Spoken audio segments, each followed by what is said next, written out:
Yeah, I gotta go. It's fucking weird.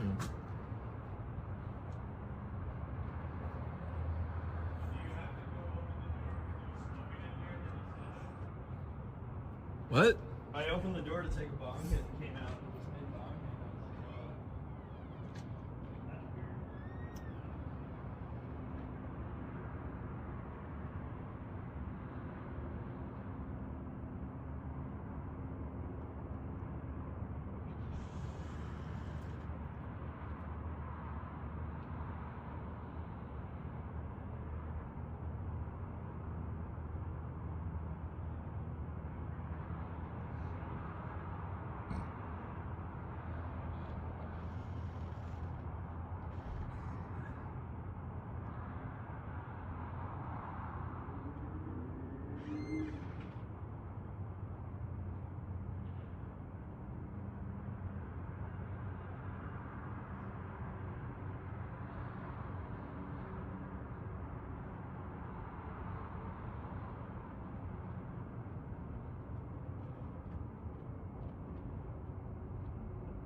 our own galaxy alone, which has 100 billion star systems, the same number of stars that we have as we have neurons in our brain, interestingly, that we're dealing with civilizations just in our own galaxy, which is one of billions, that are able to go through interstellar space.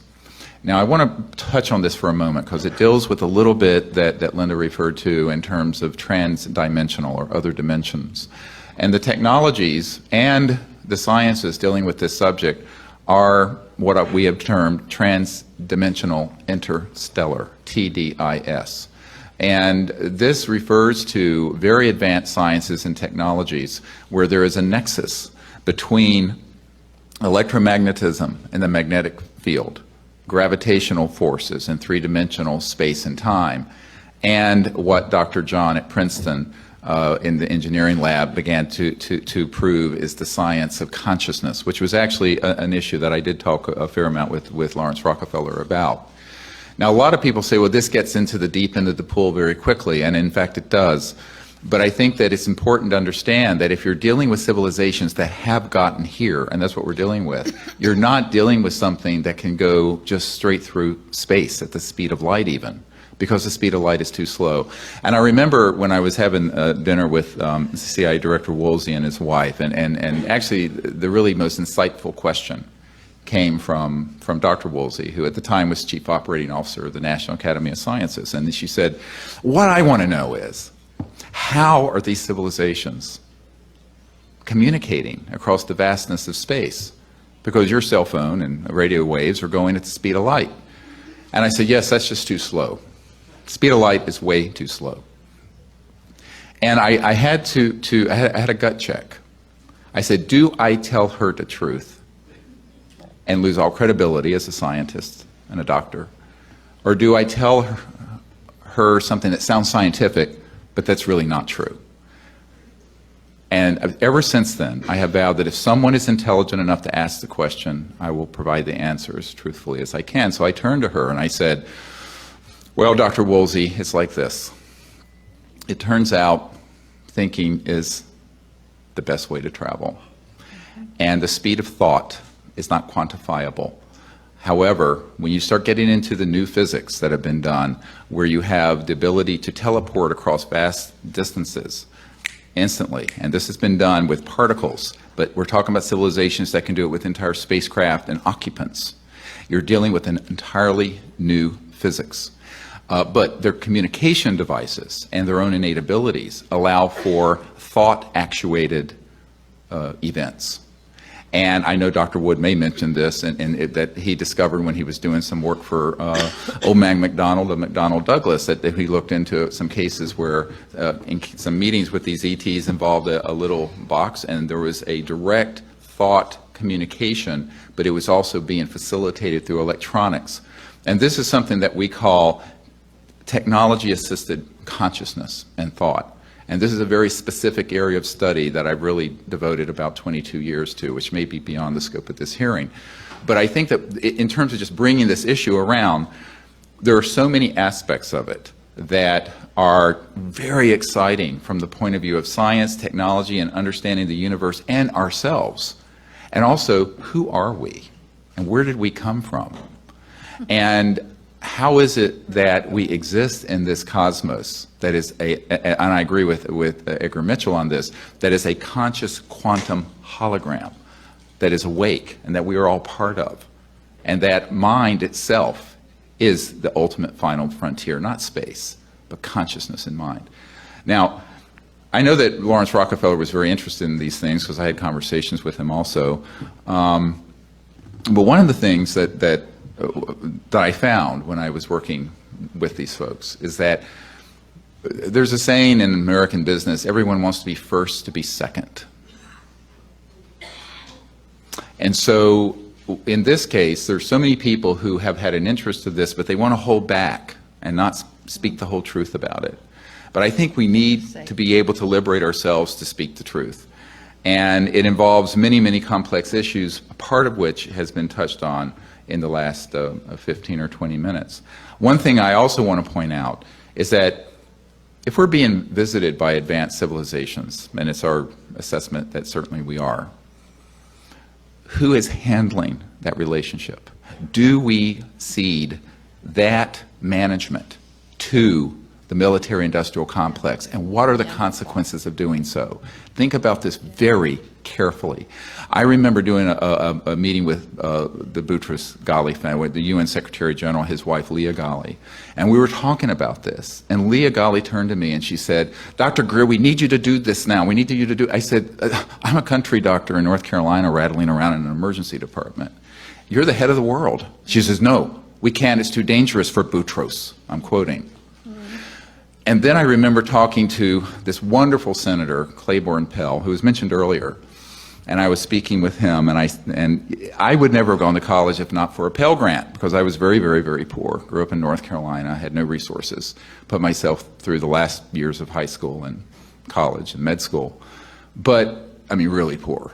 And most people don't know that, but what I found when I was talking to Senator Pell, who was chairman of the Foreign Relations Committee, and I was at a meeting with Edgar Mitchell and some other folks, and I looked at him, and he said, "Dr. Greer, I have never been given any information on this, even though I have inquired through any official channels."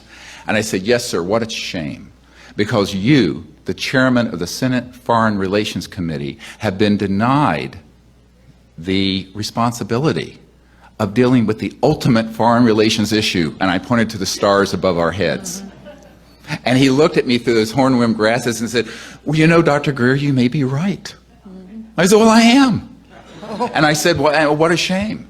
So I think this is another dimension. There's the science and technology part of it, but there's the part of it about relationships. And we are not alone in the universe.